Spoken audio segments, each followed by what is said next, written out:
الحمدللہ ہم سب کا اس پر ایمان ہے کہ اللہ تعالیٰ ہی رزق روزی عطا کرنے والا ہے۔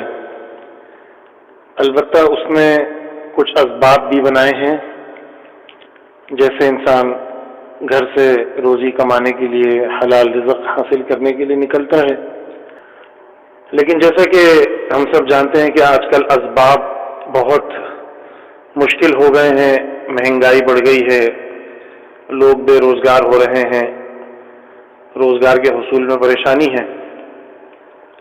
تو بے شک اسباب مشکل ہیں، لیکن اللہ کی رزاقیت اسی طرح ہے۔ وہ مالک ارض و سما ہزاروں سالوں سے اپنی مخلوق کو رزق روزی عطا کر رہا ہے، اور اب بھی وہ دے گا اور آئندہ بھی دیتا رہے گا۔ حقیقی بات یہ ہے کہ اللہ رازق ہے اور ہم عبادت گزار ہیں۔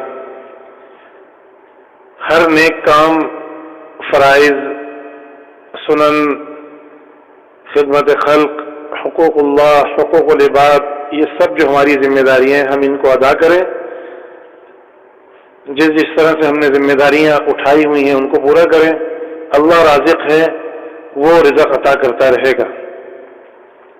میں آپ کے سامنے ایک حقیقی واقعہ بیان کرنا چاہوں گا۔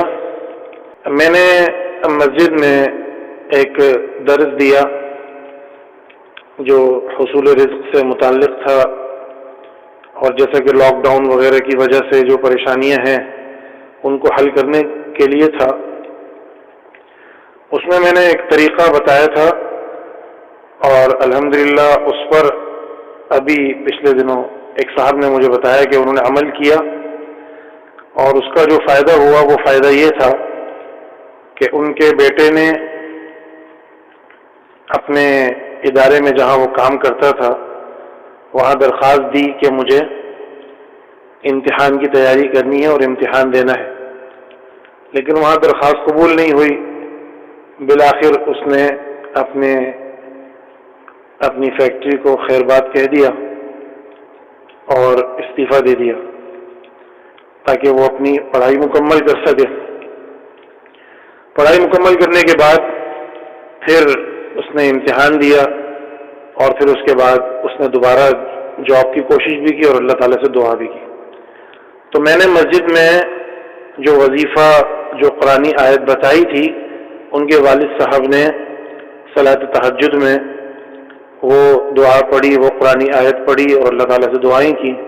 اللہ تعالیٰ نے ان کی دعائیں قبول فرمائیں، اور صرف 3 دن میں ہی 3 جگہ سے اس نوجوان کو خود کال آئی کہ بھئی آپ جو ہے اگر ہمارے ہاں کام کرنا چاہتے ہیں تو تشریف لے آئیں۔ تو ان 3 میں سے پھر ایک جگہ انہوں نے منتخب کی، اور پھر وہاں انٹرویو وغیرہ دیا، اور ابھی معاملات چل رہے ہیں۔ تو وہ صاحب بہت خوش ہوئے، مجھے بتانے لگے کہ جی آپ نے جو درس میں عمل بتایا تھا میں نے اس پر عمل کیا۔ تو الحمدللہ یہ اللہ تعالیٰ سے یہی امید ہے کہ اللہ عز و جل نے اس آیت کی برکت سے، اس عمل کی برکت سے دعائیں قبول فرمائیں۔ تو وہ دعا میں آپ کو بتانا چاہوں گا، اور یہ دعا اور یعنی کہ یہ آیت جو ہے میں نے کسی جگہ کسی کتاب میں پڑھی نہیں، نہ کسی استاد نے بتائی۔ ایک دفعہ ایسا ہوا کہ میں کچھ نوافل ادا کر رہا تھا، تو میرے ذہن میں یہ آیت آئی کہ یہ آیت کا جو مفہوم ہے، جو مقصد ہے، وہ رزق اور عبادت سے متعلق ہے۔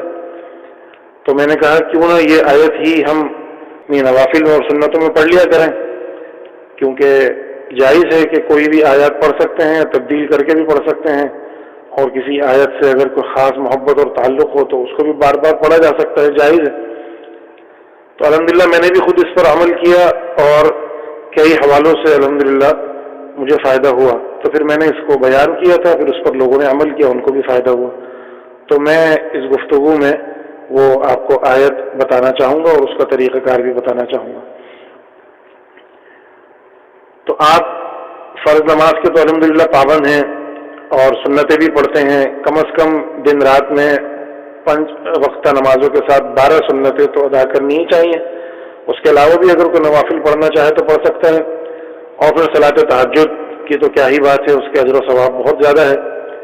تو دن کی نوافل یا سنتوں میں یا رات کی صلاۃ تہجد میں جب آپ نماز پڑھیں اور سورۃ الفاتحہ پڑھیں تو اس کے بعد سورہ طٰہٰ کی آیت نمبر 132 وَأْمُرْ أَهْلَكَ بِالصَّلَاةِ وَاصْطَبِرْ عَلَيْهَا لَا نَسْأَلُكَ رِزْقًا نَحْنُ نَرْزُقُكَ وَالْعَاقِبَةُ لِلتَّقْوَىٰ۔ اس کا معنی اور مفہوم جب تک ہمارے ذہن میں نہیں ہوگا اس کی تاثیر پیدا نہیں ہوگی۔ اس کا معنی کیا ہے کہ اے نبی صلی اللہ علیہ وسلم اپنے گھر والوں کو نماز کا حکم دیجیے اور آپ بھی اس پر قائم رہیے۔ ہم آپ سے نہ رزق مانگتے ہیں نہ رزق مانگیں گے، یعنی اللہ تعالیٰ یہ فرما رہا ہے کہ ہم آپ سے نہ رزق مانگتے ہیں نہ مانگیں گے، نحن نرزقک، ہم ہی آپ کو رزق دیتے ہیں اور دیتے رہیں گے۔ والعاقبۃ للتقویٰ، اور اچھا انجام جو ہے وہ متقین کے لیے ہی ہے۔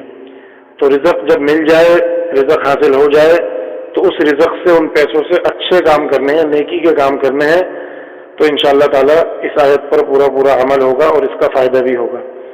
تو یہ آیت ہم اس نیت سے پڑھیں کہ اللہ تعالیٰ نے رزق کا وعدہ کیا ہے، مالک تو ہمیں رزق عطا فرما، تو نے وعدہ کیا ہے۔ اور اسی طرح سورہ لإلاف قریش، سورۃ القریش بھی پڑھیں، اس میں بھی بھوک کا اور طعام کا، کھانے کا اور رزق کا اور امن و امان کا ذکر ہے، اس کا بھی ترجمہ اور مفہوم پڑھیں۔ تو یہ آیت اور یہ سورت جتنی دفعہ چاہیں پڑھ سکتے ہیں، جتنی رکعتوں میں چاہیں پڑھ سکتے ہیں، اس نیت کے ساتھ اور اس امید کے ساتھ کہ اللہ رب العالمین نے جو ان آیات میں اور ان صورتوں میں جو رزق کا وعدہ کیا ہے وہ مالک پورا کرے گا ضرور، اور ہم اس کے بعد پھر نماز کے بعد اللہ تعالیٰ سے دعا مانگیں۔ یقیناً اللہ کی ذات سے امید ہے کہ اللہ رب العالمین ہمیں ضرور رزق روزی عطا فرمائے گا، بے روزگاروں کو روزگار عطا فرمائے گا، جن کے اوپر قرض ہے اللہ تعالیٰ ان کی قرضوں کی ادائیگی کے لیے آسانیاں فرمائے گا، جو مشکلات اور پریشانیاں ہیں رب العالمین ان سب کے لیے آسانیاں فرمائے گا، یہ ہمیں یقین ہونا چاہیے۔ اللہ تعالیٰ سے دعا ہے کہ اللہ تعالیٰ ہمارے ملک کی حالات کی اصلاح فرما دے، ہمیں بھی ہدایت عطا فرمائے، ہمارے حکمرانوں کو بھی ہدایت عطا فرمائے۔